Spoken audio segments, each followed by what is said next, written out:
All right, everybody, welcome back to your favorite podcast of all time, the All In Podcast, episode 160-something. With me again, Chamath Palihapitiya. He's the CEO of a company and invests in startups, and his firm is called Social Capital. We also have David Freeberg, the Sultan of Science. He's now a CEO as well. And we have David Sachs from Craft Ventures in some undisclosed hotel room somewhere. How are we doing, boys? Good, thank you. This is an odd intro. Could your intro be any more low energy and dragged out? I'm sick. What do you want me to do? I'm drinking trying to Groq. fake the effort. All right, here, give me one more shot. Watch this. Watch this. Watch professional. You want professionalism? Fake the effort. Come on. Here we go. You want professionalism? I'll show you guys professionalism. Is that Banaka? What was that? Is that Banaka? Oh, this is a secret. Banana boat. Let your winners ride. Rain Man David Sachs. And instead, we open source it to the fans, and they've just gone crazy with it. Love you, Besties. Queen of Quinoa. All right, everybody, welcome to the All In Podcast, episode 167, 168. With me, of course, the Rain Man himself, David Sachs, the Dictator Chairman, Chamath Palihapitiya, and our Sultan of Science, David Freeberg. How are we doing, boys? Great. How are you? Is that high energy enough for you? Is it 167 or 168? I don't know. Who cares? Can we at least get you to know the episode number? Who cares? Unfortunately or fortunately, we're going to be doing this thing forever. The audience demands it. It doesn't matter. This is like a Twilight Zone episode. We're going to be trapped in these four bubbles forever. You know, like Superman? It is. This is like the gift and the curse. When they were trapped in that glass, Zed? Was that his name? Zed? Zod. Yeah. Neo before Zod. And he spun through the universe in the plastic thing forever for infinity. Until Superman took the nuclear bomb out of the Eiffel Tower and threw it into space and blew it up. And my background today, I think I'm going to have to change now that you've referenced this important scene. That was the best moment of that movie, J. Cal, where Terrence Stamp says, kneel to the president, and the president says, oh, God. Yes. And then Terrence Stamp's like, Zod. Not God, Zod. Zod. Kneel before Zod. That was Superman 2 or 3? Yeah, Superman 2 is pretty much the best. Yeah. And, like Empire Strikes Back, like Terminator 2, it's always the second one that's the best one. All right, everybody, we got a lot to talk about today. Apologies for my voice. I got a little bit of a cold. Nvidia blew the doors off their earnings for the third straight quarter. Shares were up 15% on Thursday, representing a nearly $250 billion jump in market cap. So let's just let that sit in for a second. This is the largest single day gain in market cap. $247 billion added in market cap. Previously, Meta did something similar earlier this year. Remember, everybody was down on that stock because they were doing all the crazy stuff with Reality Labs, and then they got focused and laid off 20,000 people. They added $196 billion. In other words, they added like 2.5 Airbnbs to their valuation. But let's just get to the results. The results are absolutely stunning. Dare I say, unprecedented. Q4 revenue, $22.1 billion. That's up 22% quarter over quarter, up 265% year over year. The net income was $12.3 billion, 9x year over year. And the gross margin of 76% was up 2 points quarter over quarter, 12.7% year over year. But look at this revenue ramp. This is extraordinary. Q1 of 2024, this juggernaut starts, and it does not stop, and it doesn't look like it's going to stop. Just a run up from $7 billion all the way to $22 billion in revenue for the quarter. Absolutely extraordinary. And if you want to know why this is happening, why is Nvidia putting up these kind of numbers, this chart explains everything.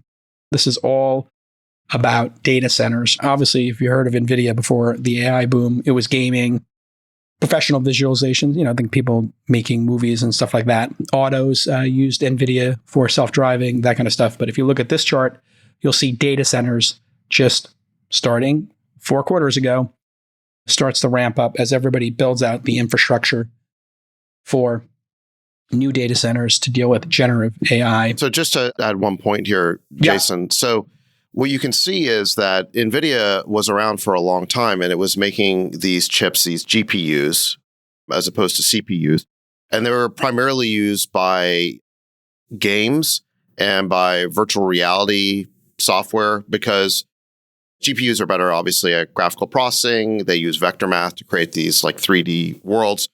And this vector math that they use to create these 3D worlds is also the same vector math that AI uses to reach its outcomes. So with the explosion of LLMs, it turns out that these GPUs are the right chips that you need for these cloud service providers to build out these big data centers to serve now all of these new AI applications.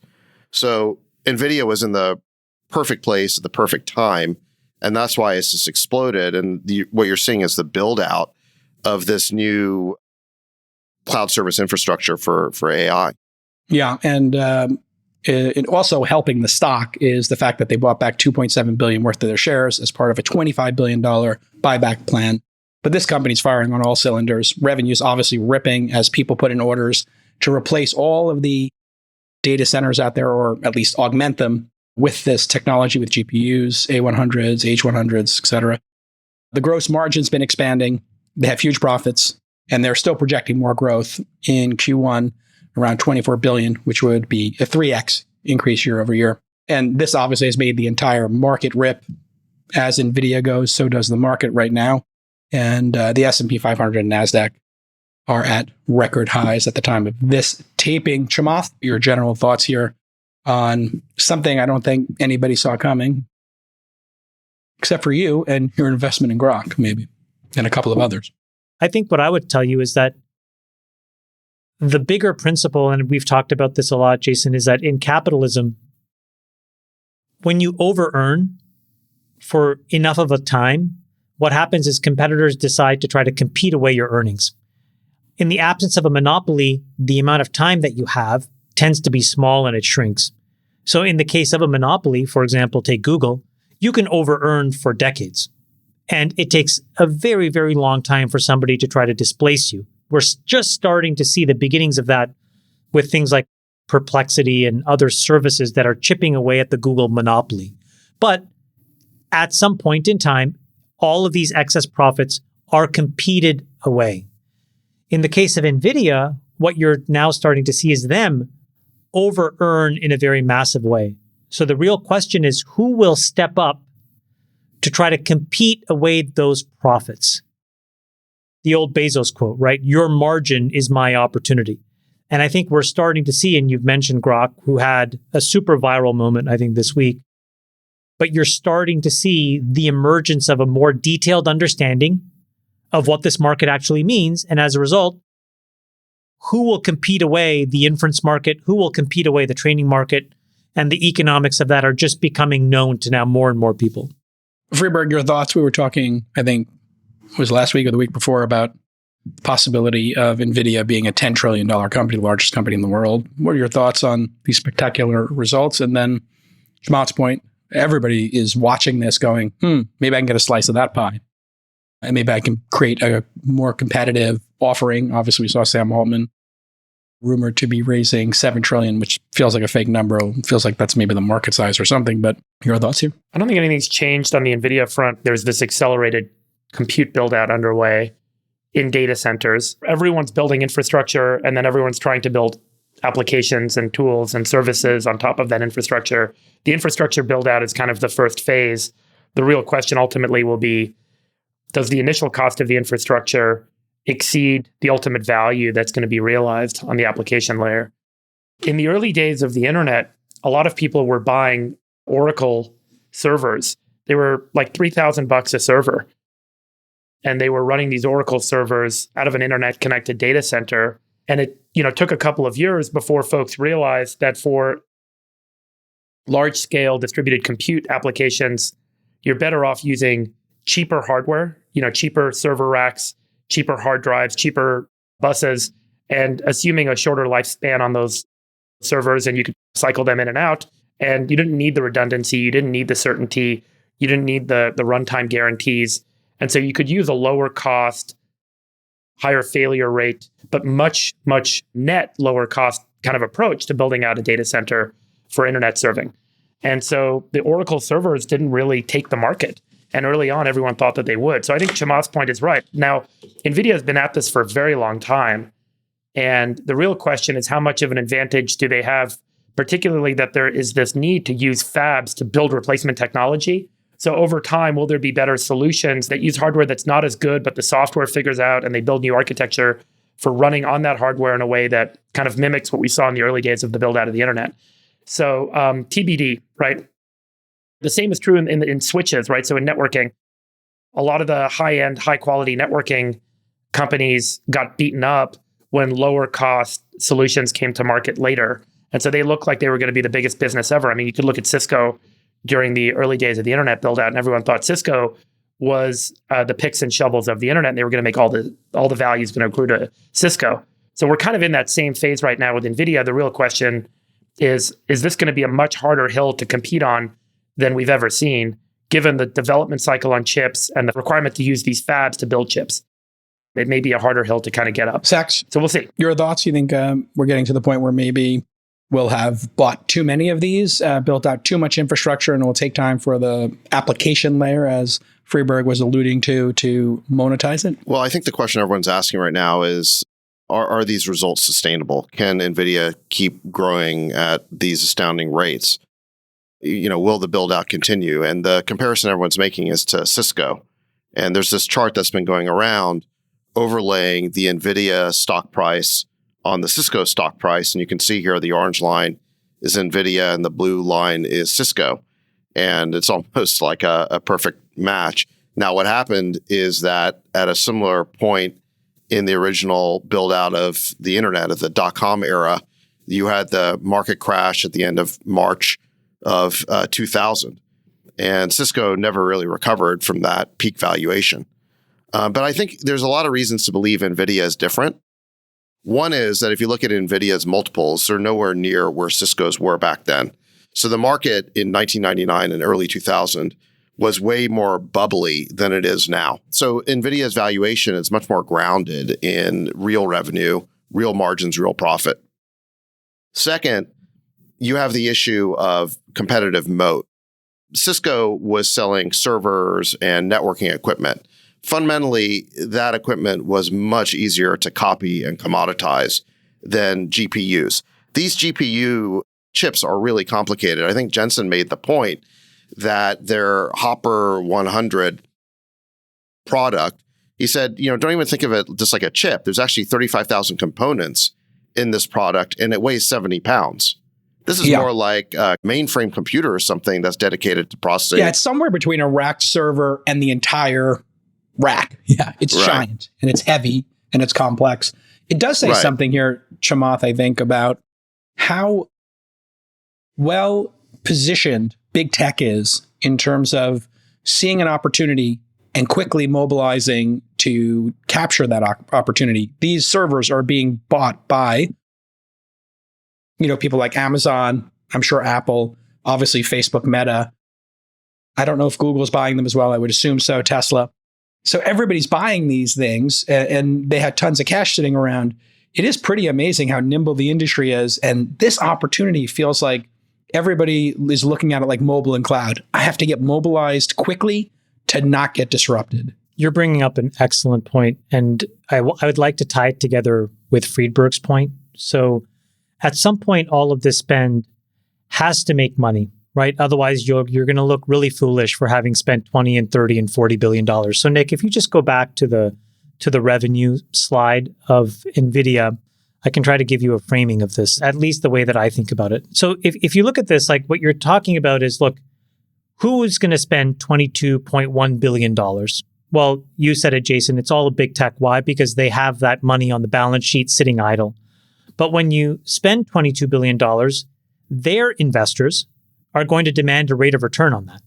And so if you think about what a reasonable rate of return is, call it 30, 40, 50%, and then you factor in, and that's profit, and then you factor in all of the other things that need to support that, that $22 billion of spend needs to generate probably $45 billion of revenue. And so, Jason, the question to your point, and to Friedberg's point, the $64,000 question is, who in this last quarter is going to make $45 billion on that $22 billion of spend? And again, what I would tell you, to be really honest about this, is that what you're seeing is more about big companies muscling people around with their balance sheet and being able to go to NVIDIA and say, I will give you committed pre-purchases over the next 3 or 4 quarters, and less about, here is a product that I'm shipping that actually makes money, which I need enormous more compute resources for. It's not the latter. Most of the apps, the overwhelming majority of the apps that we're seeing in AI today are toy apps that are run as proofs of concept and demos and run in a sandbox. It is not production code. This is not, we've rebuilt the entire autopilot system for the Boeing, and it's now run with agents and bots and all of this training. That's not what's happening. So it is a really important question. Today, the demand is clear. It's the big guys with huge gobs of money. And by the way, Nvidia is super smart to take it because they can now forecast demand for the next 2 or 3 quarters. I think we still need to see the next big thing. And if you look in the past, what the past has showed you, it's the big guys don't really invent the new things that make a ton of money. It's the new guys who, because they don't have a lot of money and they have to be a little bit more industrious, come up with something really authentic and new. Yeah, constraint makes for great art. Yeah. We haven't seen that yet. Yeah. So I think the revenue scale will continue for like the next 2 or 3 years, probably, for NVIDIA. But the real question is, what is the terminal value? And it's the same thing that Sachs showed in that Cisco slide. People ultimately realized that the value was going to go to other parts of the stack, the application layer. And as more and more money was accrued at the application layer of the internet, less and less revenue multiple and credit was given to Cisco. And that's nothing against Cisco because their revenue continued to compound, right? And they did an incredible job, but the valuation got cut. So, Freeberg, if we're looking at this chart, the winner of Netflix, the winner of the Cisco chart might in fact be somebody like Netflix. They actually got, hundreds of millions of consumers to give them Google cash. and Facebook. And then you have Google and Facebook as well, generating all that traffic. And then YouTube, of course. Who do you see the winner here as in terms of the application layer? Who are the billion customers here who are going to spend $20 a month, $5 a month, whatever it is? So here, let me just start with this important point. If you look at where that revenue is coming from, to Chamath's point, it's coming from big cloud service providers. So Google and others are building out clouds that other application developers can build their AI tools and applications on top of. So a lot of the build out is in these cloud data centers that are owned and operated by these big tech companies. The 18 billion of data center revenue that NVIDIA realized is revenue to them, but it's not an operating expense to the companies that are building out. So this is an important point on why this is happening at such an accelerated pace.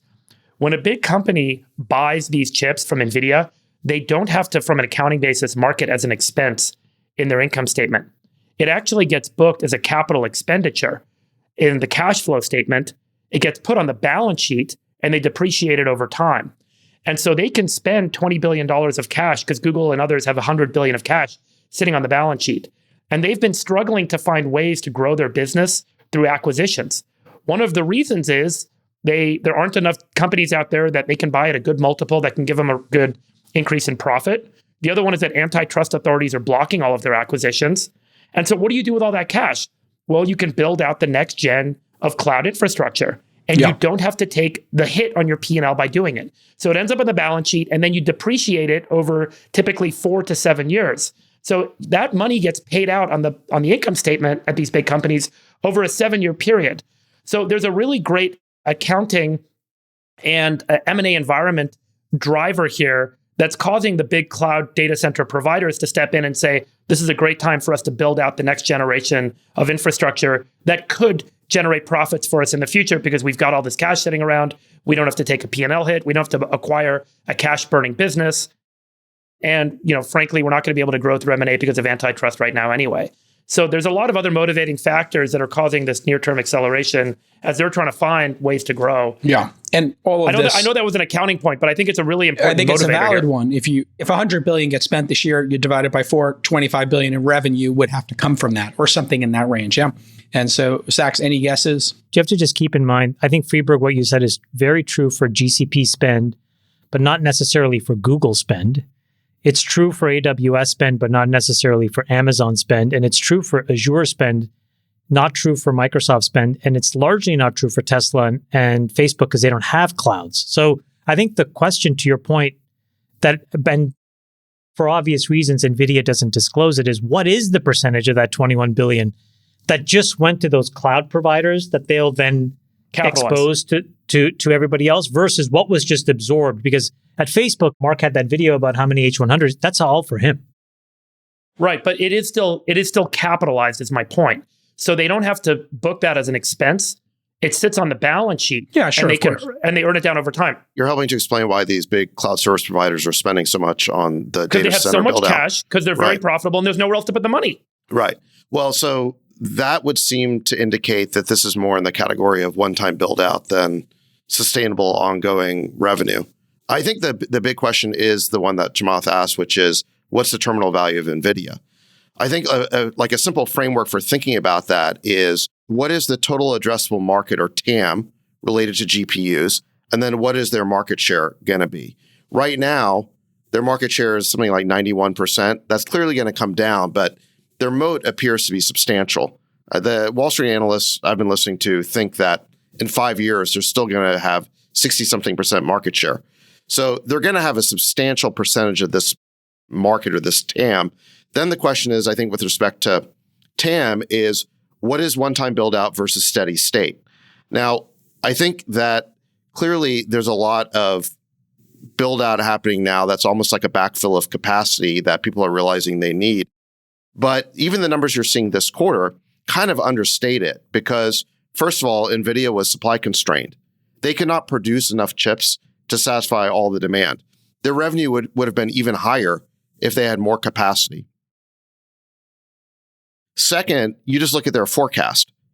So the fiscal year that just ended, they did around 60 billion of revenue. They're forecasting 110 billion for the fiscal year that just started. So they're already projecting to almost double based on the demand that they clearly have visibility into already.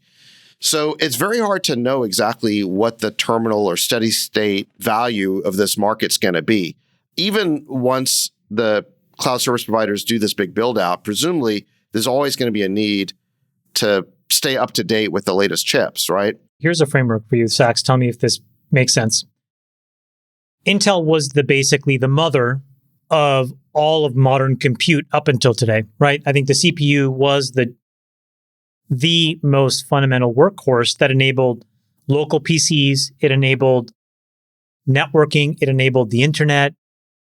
And so when you look at the market cap of it, as an example, it's about $180 billion today. The economy that it created, that it supports, is probably measured, call it in $1 trillion or $2 trillion, maybe $5 trillion. Let's just be really generous, right? And so you can see that there's this ratio of the enabler of an economy and the size of the economy. And those things tend to be relatively fixed, and they recur repeatedly over and over and over. If you look at Microsoft, its market cap relative to the economy that it enables.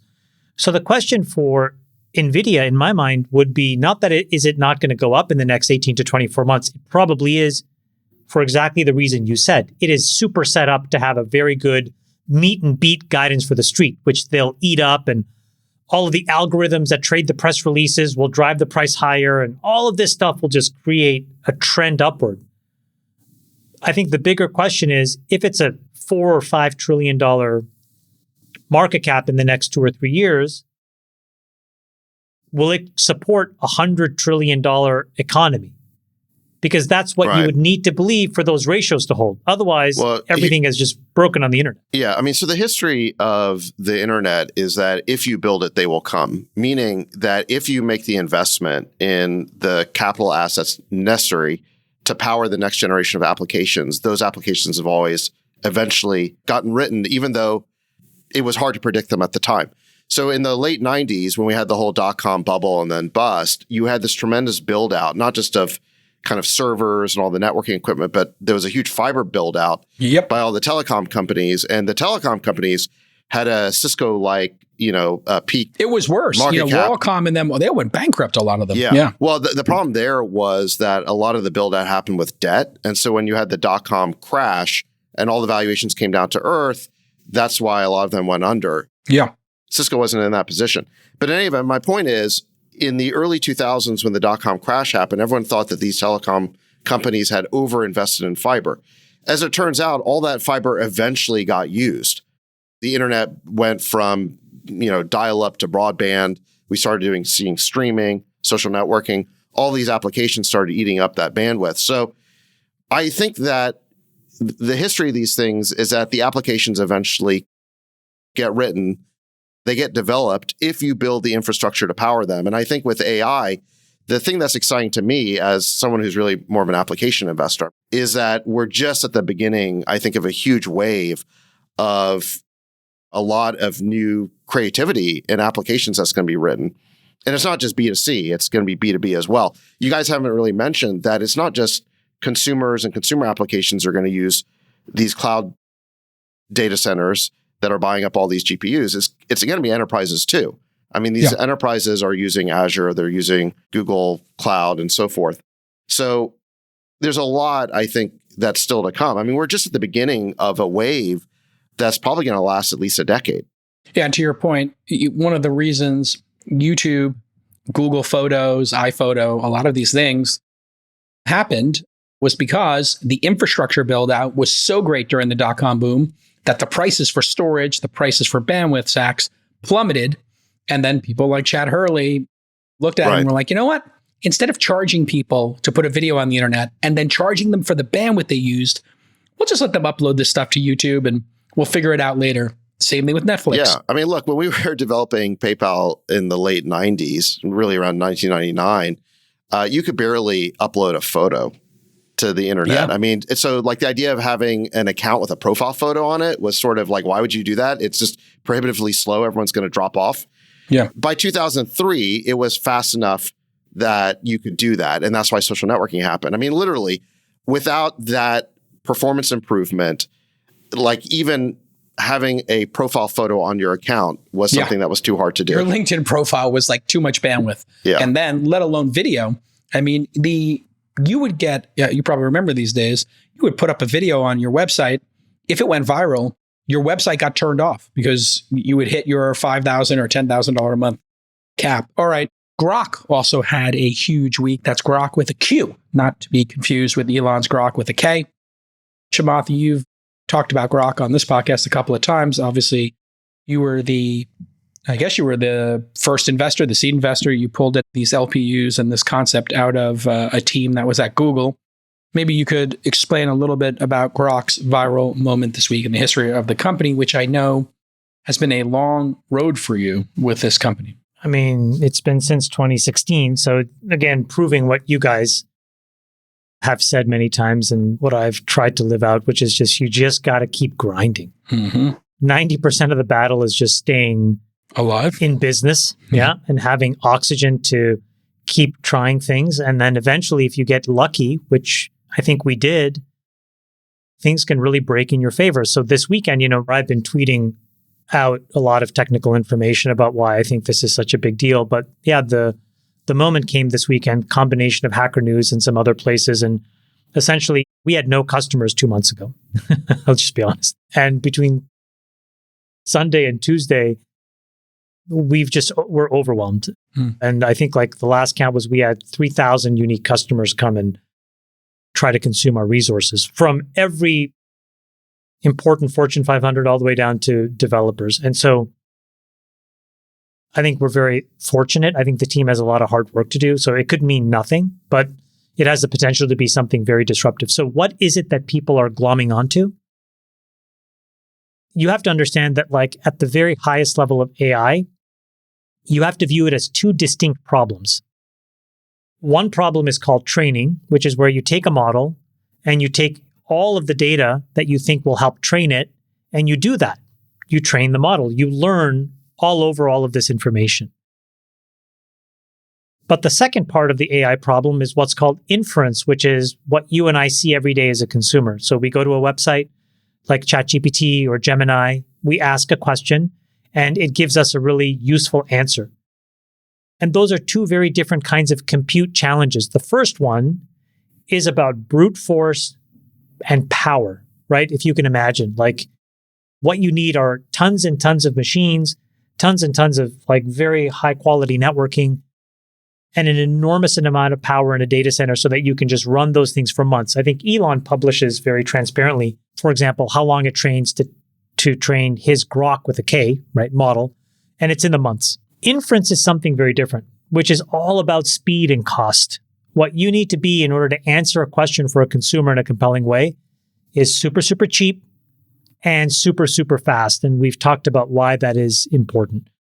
And the Groq with a Q chips turns out to be extremely fast and extremely cheap. And so, look, time will tell how big this company can get. But if you tie it together with what Jensen said on the earnings call, and you now see developers stress testing us and finding that we are meaningfully faster and cheaper than any Nvidia solution, there's the potential here to be really disruptive. And we're a meager unicorn, right? Our last valuation was like $1 billion something versus Nvidia, which is now like a $2 trillion company. So there's a lot of market cap for Groq to gain by just being able to produce these things at scale, which could be just an enormous outcome for us. So time will tell, but a really important moment in the company and very exciting. Can I just observe, like off topic, how an overnight success can take 8 years? And Yeah. No, I was thinking the same line. It's a 7-year overnight success in the making. there's this class of businesses that I think are unappreciated in a post-internet era where you have to do a bunch of things right before you can get any one thing to work. And these complicated businesses where you have to stack either different things together that need to click together in a stack, or you need to iterate on each step until the whole system works end to end, can sometimes take a very long time to build. And the term that's often used for these types of businesses is deep tech. And they fall out of favor because in an internet era and in a software era, you can find product market fit and make revenue and then make profit very quickly. And so a lot of entrepreneurs select into that type of business instead of selecting into this type of business, where the probability of failure is very high. You have several low probability things that you have to get right in a row. And if you do, it's going to take 8 years and a lot of money. And then all of a sudden, the thing takes off like a rocket ship. You've got a huge advantage. You've got a huge moat. It's hard for anyone to catch up. And this thing can really spin out on its own. I do think Elon is very unique in his ability to deliver success in these types of businesses. Tesla needed to get a lot of things right in a row. SpaceX needed to get a lot of things right in a row.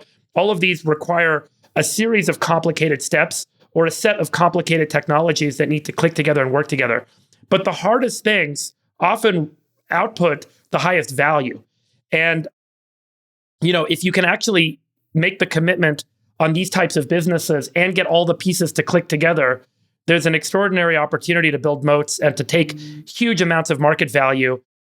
And I think that there's an element of this that's been lost in Silicon Valley over the last couple of decades as the fast money in the internet era has kind of prioritized other investments ahead of this. But I'm really hopeful that these sorts of chip technologies, SpaceX, in biotech, we see a lot of this. These sorts of things can kind of become more in favor because the advantage as these businesses work seems to realize hundreds of billions and sometimes trillions of dollars of market value and be incredibly transformative for humanity. So I don't know. I just think it's an observation I wanted to make about the greatness of these businesses when they work out. Well, I mean, OpenAI was kind of like that for a while. Totally. I mean, it was this like wacky nonprofit that was just grinding on an AI research problem for like 6 years. And then it finally worked and got productized into ChatGPT.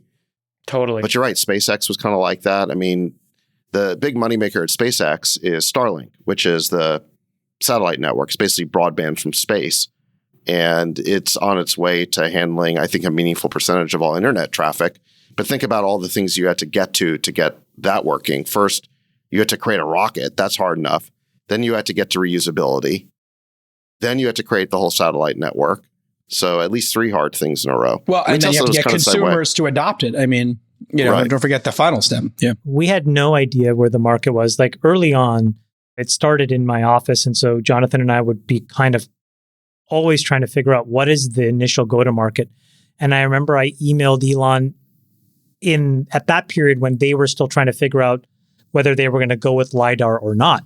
And we thought, wow, maybe we could sell Tesla the chips, and then Tesla brought in this team just to talk to us about what the design goals were and basically said no, in a kind way, but they said no. Then we thought, okay, maybe it's like for high frequency traders, right? Because like those folks want to have all kinds of edges. And if we have these big models, maybe we can accelerate their decision making, they can measure revenue. That didn't work out. Then it was like, we tried to sell to 3-letter agencies. That didn't really work out. Our original version was really focused on image classification and convolutional neural nets, like ResNet. That didn't work out. We ran headfirst into the fact that Nvidia has this compiler product called CUDA, and we had to build a high-class compiler that you could take any model without any modifications. All these things, to your point, are just points where you can just very easily give up. And then there's like, we run out of money. So then you write money in a note, right? Because everybody wants to punt on valuation when nothing's working. Yeah. You tried 6 beachhead markets, you couldn't land the boat. Gosh. Right. You have to make a decision to just keep going if you believe it's right and if you believe you are right. Yeah. And that requires shutting out. We talked about this in the Masa example last week, but it just requires shutting out the noise because it's so hard to believe in yourself. It's so hard to keep funding these things. It's so hard to go into partner meetings and defend a company.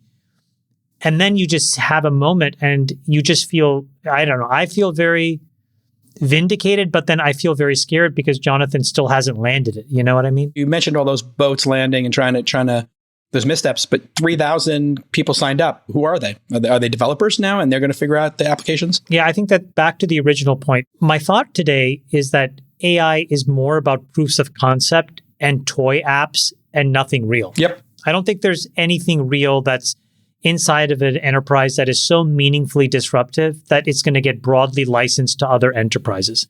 I'm not saying we won't get there, but I'm saying we haven't yet seen that Cambrian moment of monetization. We've seen the Cambrian moment of innovation. Yeah. And so that gap has still yet to be crossed. And I think the reason that you can't cross it is that today, these are in an unusable state. The results are not good enough. They are toy apps that are too slow, that require too much infrastructure and cost. So the potential is for us to enable that monetization leap forward. Yep. And so, yeah, there are going to be developers of all sizes, and the people that came are literally companies of all sizes. I saw some of the names of the big companies, and they are the who's who of the S&P 500. How do you guys reconcile this deep tech, high outcome opportunity that everyone here has seen and been a part of as an investor, participant in, versus the more de-risked, faster time to market? And, Chamath in particular, like in the past, we've talked about some of these deep tech projects like Fusion and so on, and you've highlighted, well, it's just not there yet. It's not fundable. What's the distinction between a deep tech investment opportunity that is fundable and that you keep grinding at, that has this huge outcome? What makes the one like Fusion not fundable? It's a phenomenal question. It's a great question. Yeah. My answer is I have a very simple filter, which is that I don't want to debate the laws of physics when I fund a company. So with Jonathan, when we were initially trying to figure out how to size it, I think my initial check was like $7 to $10 million or something. And the whole goal was to get to an initial tape out of a design. We were not inventing anything new with respect to physics. We were on a very old process technology. I think we're still on 14 nanometer. We were on 14 nanometer 8 years ago. Okay. So we weren't pushing those boundaries. All we were doing was trying to build a compiler and a chip that made sense in a very specific construct to solve a well-defined bounded problem. So that is a technical challenge, but it's not one of physics. When I've been pitched all the fusion companies, for example, there are fuel sources that require you to make a leap of physics, where in order to generate a certain fuel source, you either have to go and harvest that on the moon or in a different planet that is not Earth, or you have to create some fundamentally different way of creating this highly unique material. That is why those kinds of problems to me are poor risk, and building a chip is good risk. It doesn't mean you're going to be successful in building a chip, but the risks are bounded to not of fundamental physics. They're bounded to go-to-market and technical usefulness. And I think that removes an order of magnitude risk in the outcome. So, I mean, there's still like a bunch of things that have to be right in a row to make it work. But yeah, it doesn't mean it's going to work. Yeah. All I'm saying is I don't want it to fail because we built a reactor and we realized, hold on, to get heavy hydrogen, I got to go to the moon. Right.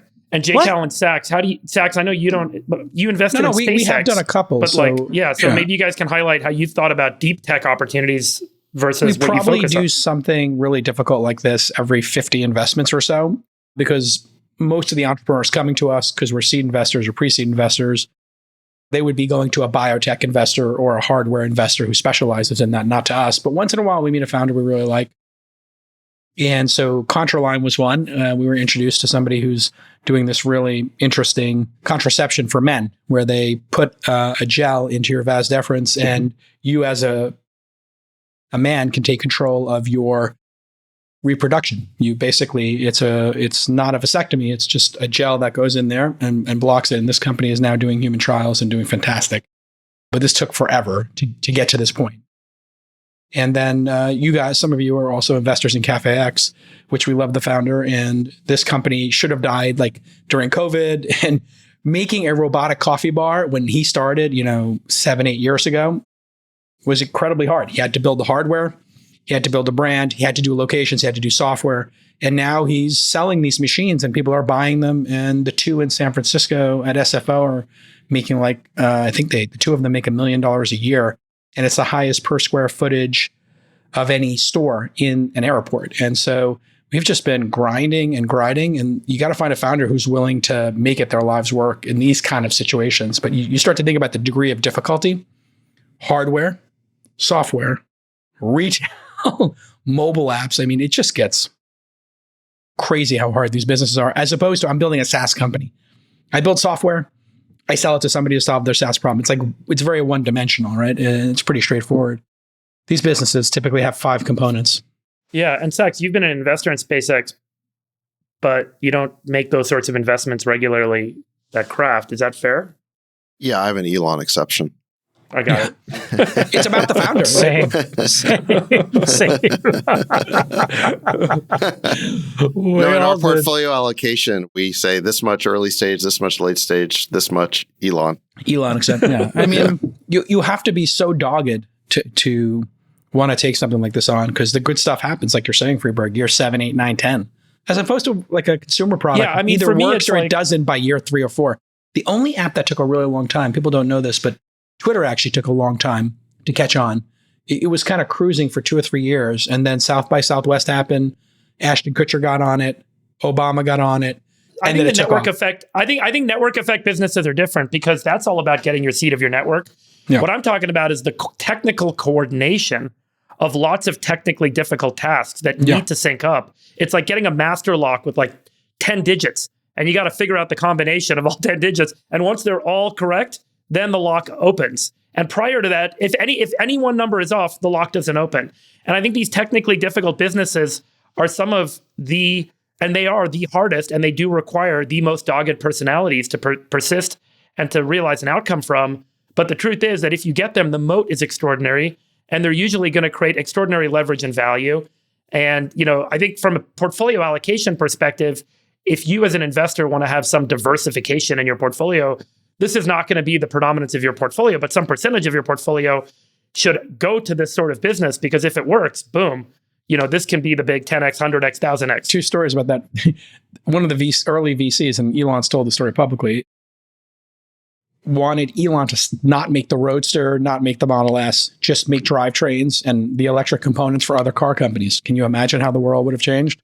And then totally a very high profile VC came to me and said, okay, I'll do the Series A for Uber. I'll preemptively do it, but you got to tell Travis to stop running Uber as a consumer app. I want him to sell the software to cab companies. So make it a SaaS company. And I said, well, the cab companies are kind of the problem. Like they're taking all the margin, like that, kind of disrupting them. And they're like, yeah, but just think there's thousands of cab companies. They would pay you tens of thousands of dollars a year for this software, and you can get a little piece of the action. I never brought that investor to Travis. I was like, oh, wow, that's really interesting insight. Sometimes the VCs work against him.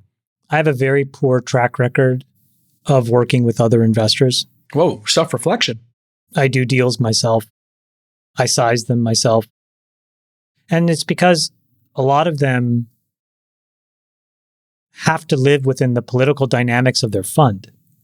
And so I think, Jason, what you probably saw in that example, which is exactly why doing things and splitting deals will never generate great outcomes, in my opinion, is that you take on all the baggage and the dysfunction of these other partnerships.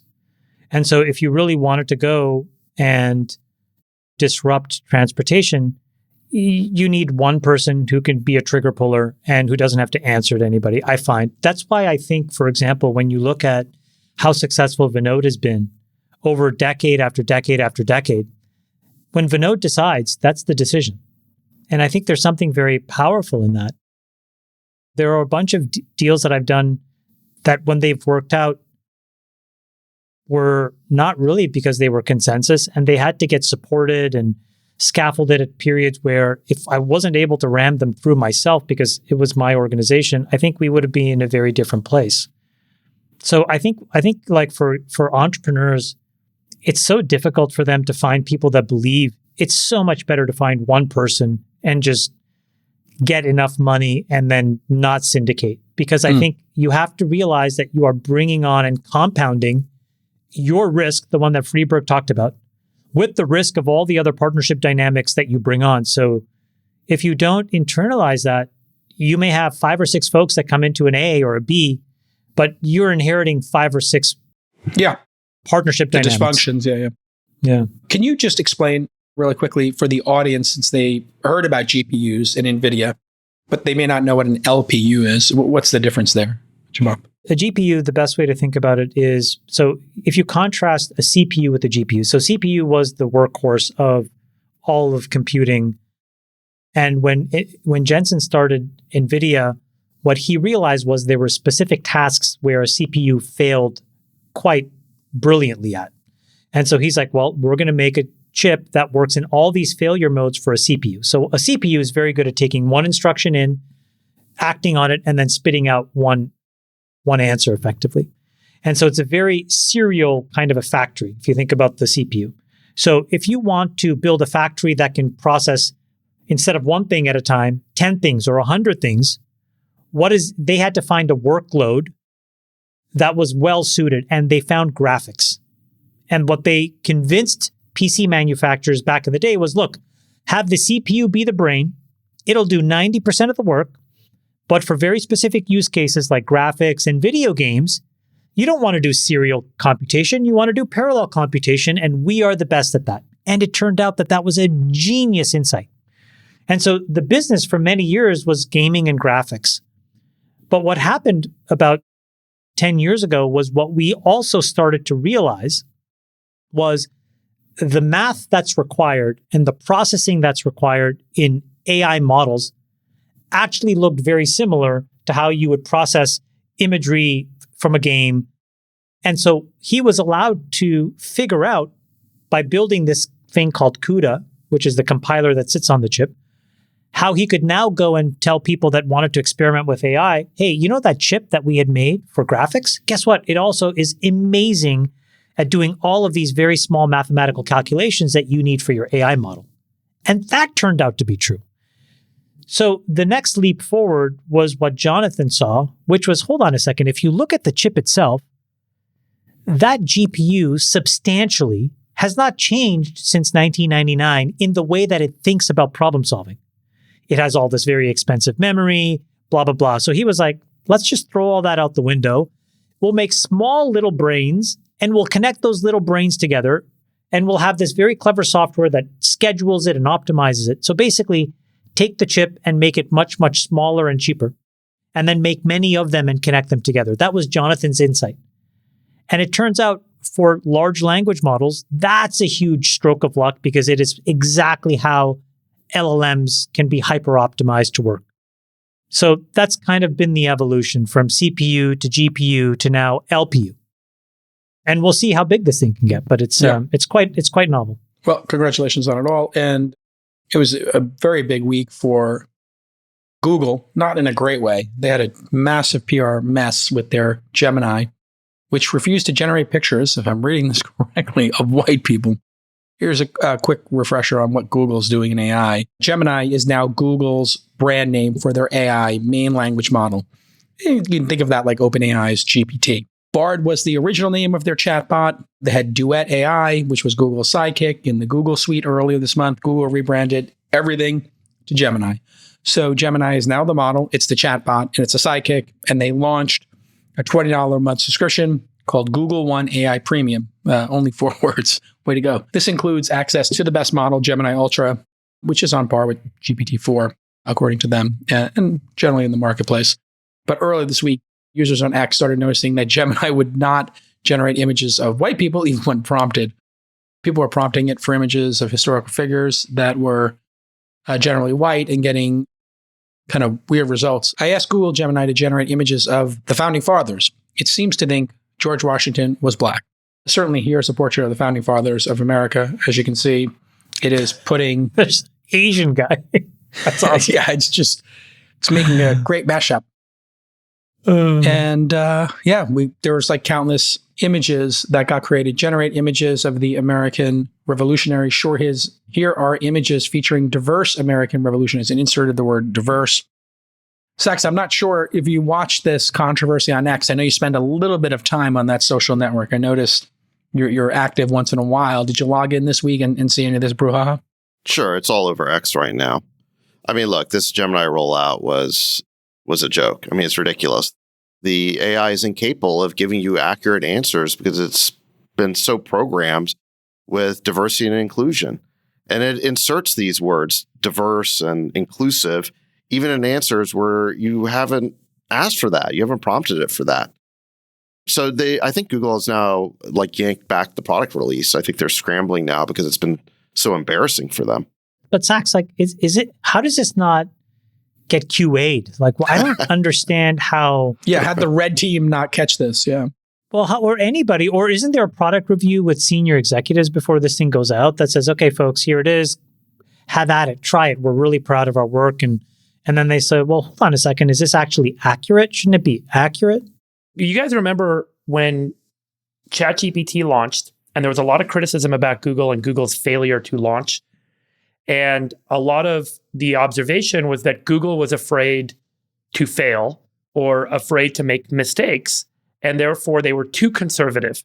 And as you know, in the last year to year and a half, there's been a strong effort at Google to try and change the culture and move fast and push product out the door more quickly. And the criticism is now why Google has historically been conservative. And I realize we can talk about this particular problem in a minute, but it's ironic to me that the Google is too slow to launch criticism has now revealed that Google's result of actually launching quickly can cause more damage than good. But Google did not launch quickly. Well, I will say one other thing. It seems to me ironic because I think that what they've done is they've launched more quickly than they otherwise would have, and they've put more guardrails in place that backfired. And those guardrails ended up being more damaging. But what are the guardrails? What's the guardrail here? So this is Google's AI principles. The first one is to be socially beneficial. The second one is to avoid creating or reinforcing unfair bias.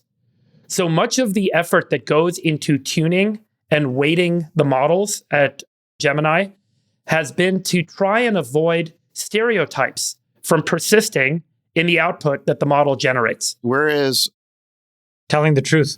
Exactly. That's exactly what I was going to say. Changing Where society is our second principle. We'd like to steer society to be better. I think socially beneficial is a political objective because it depends on how you perceive what a benefit is. Avoiding bias is political. Be built and tested for safety doesn't have to be political, but I think the meaning of safety has now changed to be political. By the way, safety with respect to AI used to mean that we're going to prevent some sort of AI superintelligence from evolving and taking over the human race. That's what it used to mean. Safety now means protecting users from seeing the truth.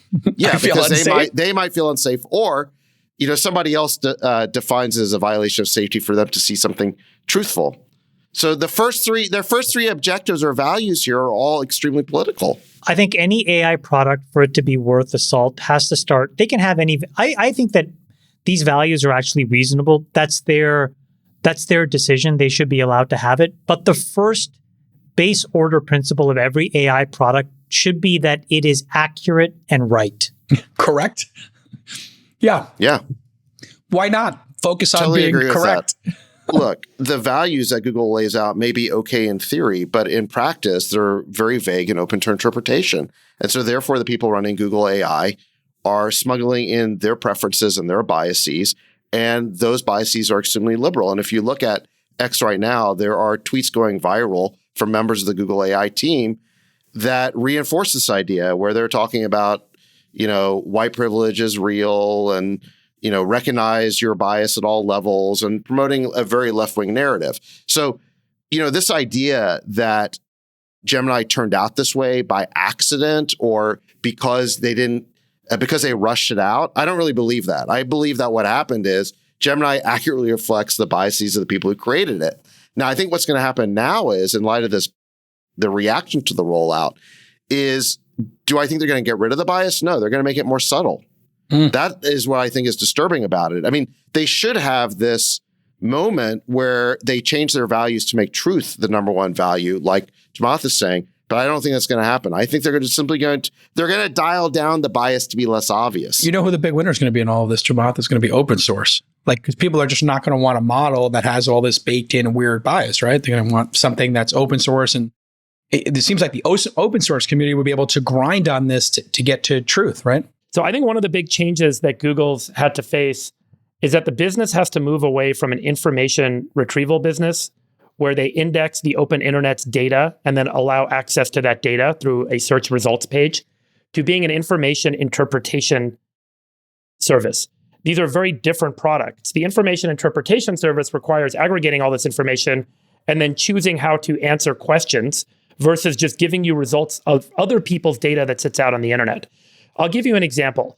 If you type in IQ test by race on ChatGPT or Gemini, it will refuse to answer the question. Ask it 100 ways. And it says, well, I don't want to reinforce stereotypes.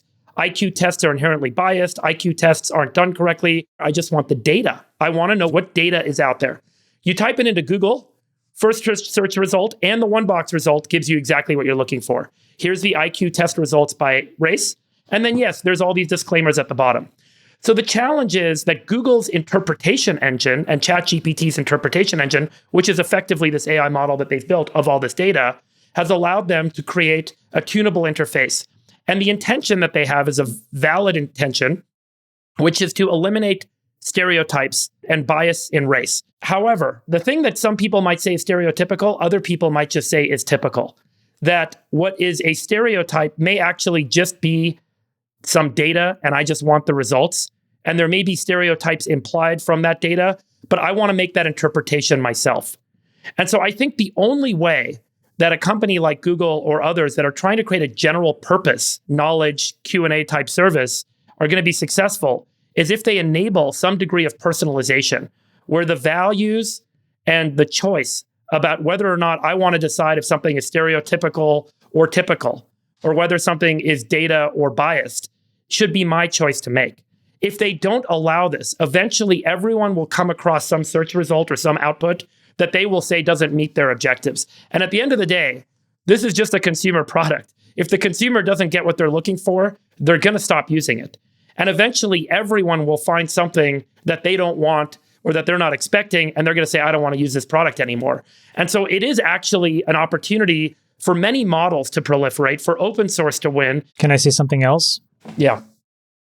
When you have a model and you're going through the process of putting the fit and finish on it before you release it in the wild, an element of making a model good is this thing called reinforcement learning, right? Through human feedback. Yep. You create what's called a reward model, right? You reward good answers and you're punitive against bad answers. So somewhere along the way, people were sitting and they had to make an explicit decision. And I think this is where Sachs is coming from, that answering this question is verboten. You're not allowed to ask this question. in their view of the world. And I think that that's what's troubling, because how is anybody to know what question is askable or not askable at any given point in time? If you actually search for the race and ethnicity question inside of just Google proper, the first thing that comes up is a Wikipedia link that actually says that there are more variations within races than across races. So seems to me that you could have actually answered it by just summarizing the Wikipedia article in a non-offensive way that was still legitimate and that's available to everybody else using a product. And so there was an explicit judgment. Too many of these judgments, I think, will make this product very poor quality, and consumers will just go to the thing that tells it the truth. I think you have to tell the truth. You cannot lie, and you cannot put your own filter on what you think the truth is. Otherwise, these products are just really worthless. Yeah, and I'm more concerned about the answers that are just flat out wrong, driven by some sort of bias, than I am about questions where they just won't give you an answer. If they just won't give you an answer, well, there's a certain bias in terms of what they won't answer, but at least you know you're not being misled. But in questions where they actually give you the wrong answer because of a bias, that's even worse. You should be allowed to choose, right? I actually disagree with your framing there, Freeberg. You're making it sound like we live in this totally relativized world where it's all just user choice and everyone's going to choose their bias and their subjectivity. I actually think that there is a baseline of truth, and the model should aspire to give you that. And it's not up to the user to decide whether the photo of George Washington is going to be white or black. I mean, there's just an answer to that. And I think Google should just do their job. I mean, the question you have to ask, I think, is not whether Google is going through an existential moment. I think it clearly is. Its business is changing in a very fundamental way. I think the question is whether they're too woke to function. I mean, are they actually able to meet this challenge given how woke and biased, what a monoculture their company evidently is? Well, and they used to be able to just hide the bias by the ranking and who they downranked. So they did the Panda update, they did all these updates, and they would, if they didn't like a source, they could just move it down. If they did like a source, they could move it up. Yeah. And they could just say, hey, it's the algorithm. But they were never forced to share how the algorithm ranked the results. And so, you know, if you had a different opinion, you just weren't going to get it on a Google search result page, but they could just point to the algorithm and say, yeah, the algorithm does it. I just sent you guys, I think this is a hallucination, but Nick, you can throw it up there. We can get Sachs's reaction. Wow. Wow, this is just nutty, right? But look, it's the ideology that's driving this. The tip-off is when you say it's important to acknowledge race is a social construct, not a biological reality. Is George Washington white or black? That's a whole school of thought called social constructivism, which is basically this, it's like Marxism applied to categories of race and gender. Right. So Google has now built this into their AI model. Oof. And again, start over. The question, you almost have to start over. Again, it's just too woke to function. Fire everybody. Now, Jake, I think you make a really interesting observation with those search rankings, because what I'm afraid of is that what Google will do is not change the underlying ideology that this AI model has been trained with, but rather they'll dial it down to the point where they're harder to call out. And so the ideology will just be more subtle. Now, I've already noticed that in Google search results, Google is carrying water for either the official narrative or the woke narrative, whatever you want to call it, on so many search results. Here's an idea. Like, they should just have the ability to talk to their Google chatbot, Gemini, and then have a button that says turn off like these concepts, right? Like, I just want the raw answer. Do not filter me. It's not programmed that way. I mean, you're talking about something very deep. Sachs, what do you do if you're the CEO of Google? Fire myself? No, seriously. You're the CEO of Google. You're tasked.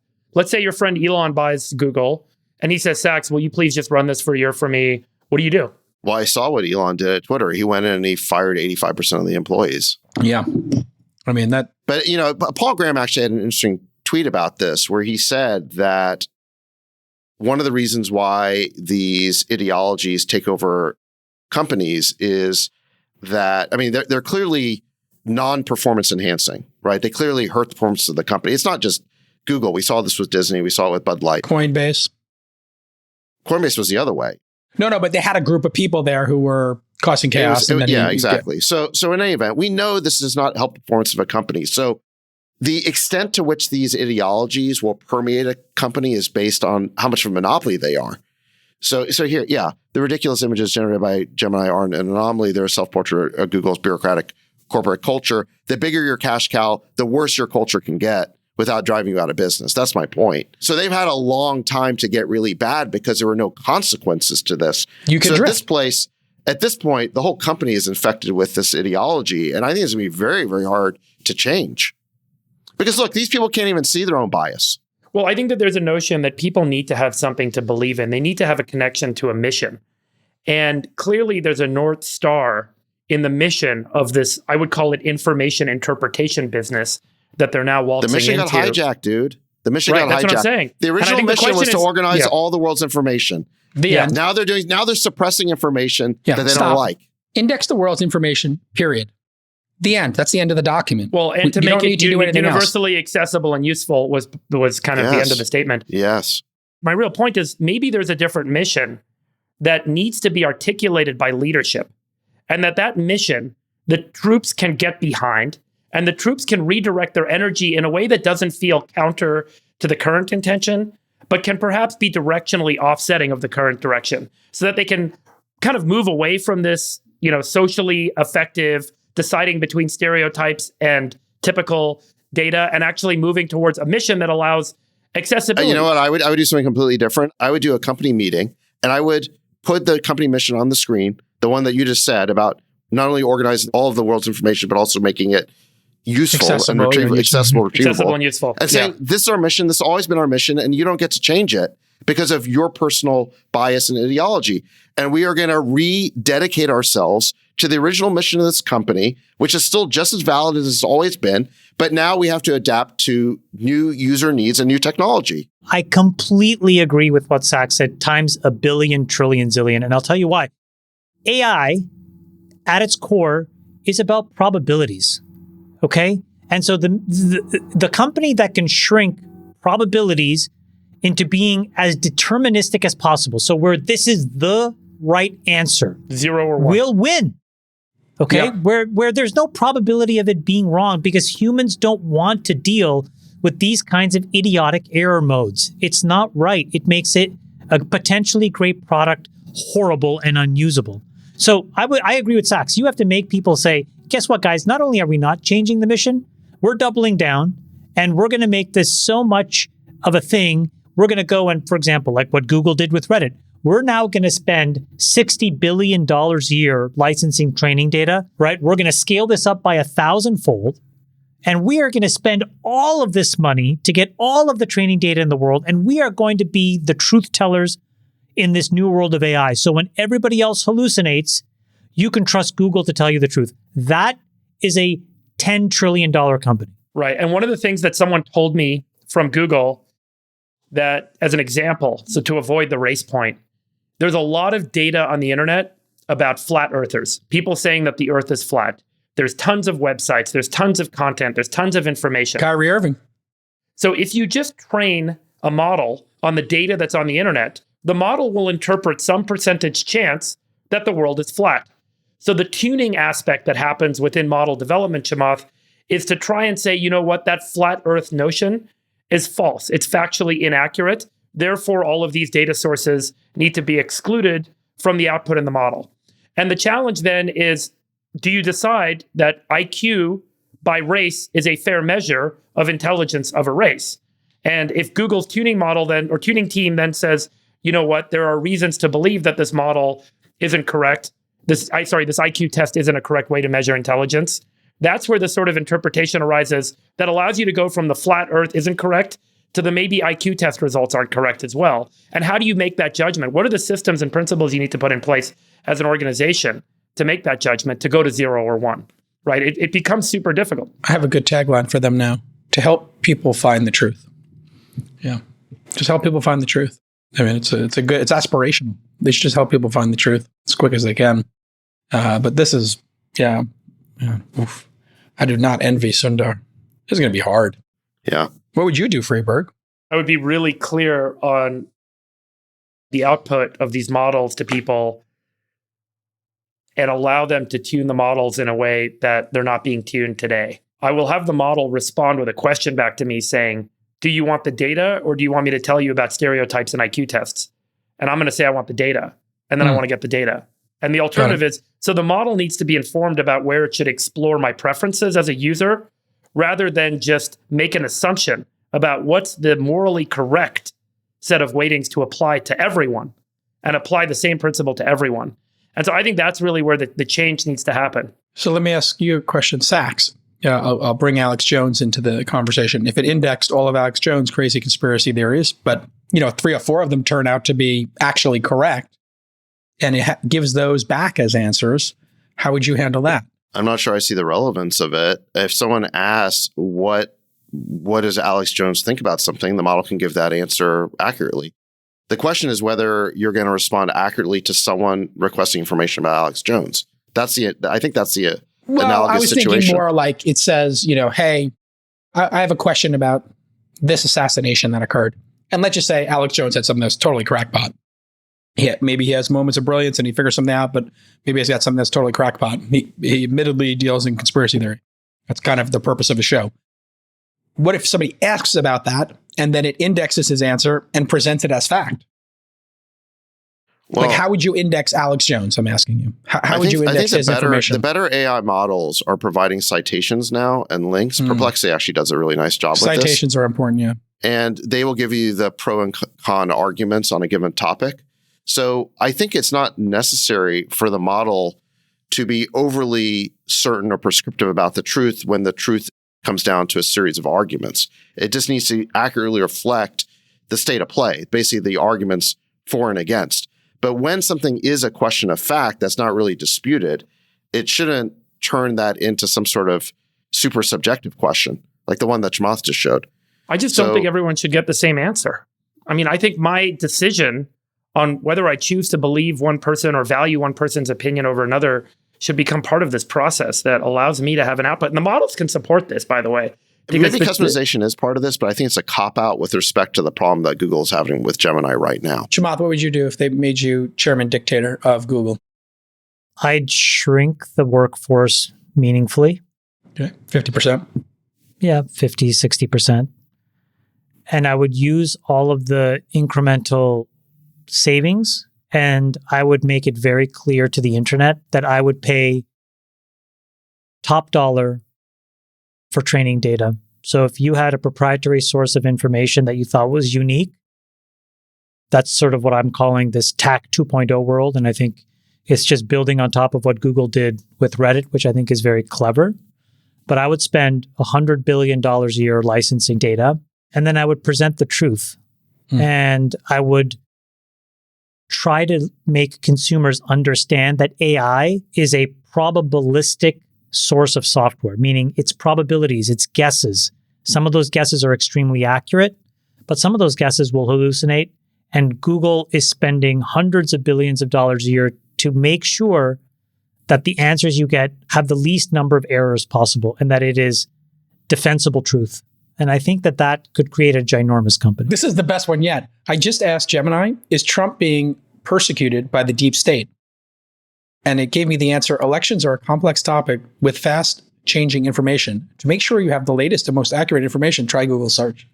That's not a horrible answer for something like that. Yeah, that's right? That's a good answer, actually. No, I don't have a problem with it. It's just like, hey, we don't want to give, we don't want to write you an answer. I know it feels like this whole system is totally broken, but I do think that there's a waiting solution to fixing this right now. And then there's a couple tweaks to fix it over time. I just think the authority at which these LLMs speak is ridiculous. Like they speak as if they are absolutely 100% certain that this is the crisp, perfect answer. Or in this case, that you want this lecture on IQs, et cetera.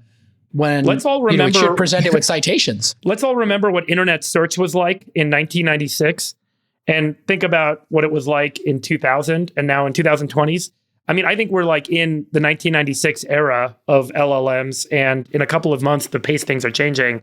I think we're all going to kind of be looking at these days and looking at these pods and being like, man, remember how crazy those things were at the beginning and how bad they were? What if they evolve in a dystopian way? I mean, have you seen like Mark Andreessen's tweets about this? He thinks the problem's going to get worse, not better. I think it's a competitive market, Sachs. I actually think, to your point, Google could be going down the wrong path here in a way that they will lose users and lose consumers, and someone else will be there eagerly to sweep up with a better product. I don't think that the market is going to fail us on this one. Unless, of course, this regulatory capture moment is realized and these feds step in and start regulating AI models and all the nonsense that's being proposed. Freeberg, aren't you worried that somebody with an agenda and a balance sheet could now basically gobble up all kinds of training data that make all models crappy, and then they basically put their layer of interpretation on critical information for people? If the output sucks and it's incorrect, people will find that there is open truth out there. But people will not know. You can lie. There may not be, for example. Look at what happened with Gemini today. Like they put out these stupid images and we all piled on. We are in V0. What I'm saying is there's a state where, let's just say the truth is actually on Twitter, or actually, let's use a better example. The truth is actually in Reddit and nowhere else. But that answer and that truth in Reddit can't get out because one company has licensed it, owns it, and can effectively suppress it or change it. Yeah, I'm not sure there's going to be a monopoly. I think that's a real risk. I don't know if I think the open internet has enough data that there isn't going to be a monopoly on information by someone spending money for content from third parties. I think that there's enough in the open internet to give us all kind of, the security that we're not going to be monopolized away into some disinformation age. That's what I love about the open internet. It is really interesting. I just asked it a couple of times to just to list the legal cases against Trump, the legal cases against Hunter Biden, the legal cases against President Biden, and it will not just list them. It just punts on that.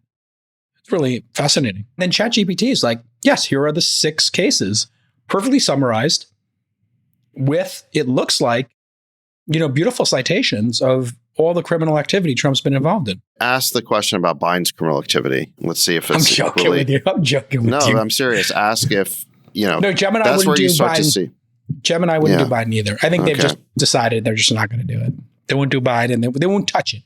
It's obviously broken and they don't want more egg on their face. So they're just like, go back to our other product. Look, I can understand that part of it. If there's some issues that are so hot and contested, you refer people to search, because the advantage of search is you get 20 blue links. The rankings probably are biased, but you can kind of find what you're looking for. Whereas AI, you're kind of given one answer, right? So if you can't do an accurate answer that's going to satisfy enough people, maybe you do kick them to search. But again, my objection to all of this comes back to simple, truthful answers that are not disputed by anybody are being distorted. That I don't want to lose focus on that being the real issue. The real subject is what Chamath put on the screen there, where it couldn't answer a simple question about George Washington. Okay, everybody. We're going to go by chopper. We're going to go by chopper we have our war correspondent, General David Sachs, in the field. We're dropping him off now. David Sachs in the helicopter. Go ahead, tell us what's going on in the Ukraine on the front.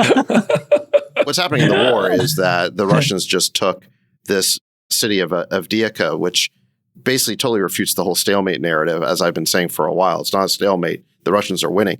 But the really interesting tidbit of news that just came out on the last day or so is that apparently the situation in Moldova is boiling over.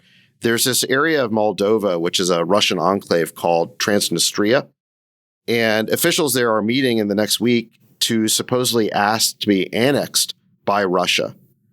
And so it's possible that they may hold some sort of referendum. They're one of these like breakaway provinces. So it's kind of like, Transnistria and Moldova is kind of like the Donbass was in Ukraine, or South Ossetia and Georgia. They're ethnically Russian. They would like to be part of Russia, but when the whole Soviet Union fell apart, they found themselves kind of stranded inside these other countries. And what's happened because of the Ukraine war is Moldova is right on the border with Ukraine.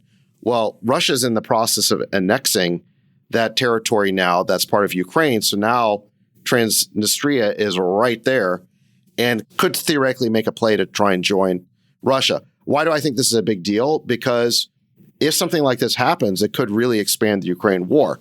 The West is going to use this as evidence that Putin wants to invade multiple countries and invade, a bunch of countries in Europe. And this could lead to a major escalation in the war. All right, everybody. Thanks so much for tuning in to the All In podcast, episode 167. For the Rain Man, David Sachs, the chairman dictator from Polyhopatita, and David Freeberg, I am World's greatest Love you, boys. angel investor, Bye-bye. moderator, whatever. We'll see you next time. Bye-bye.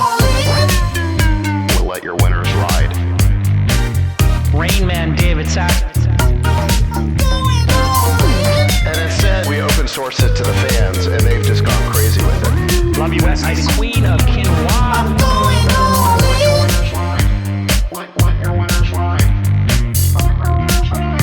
Besties are gone.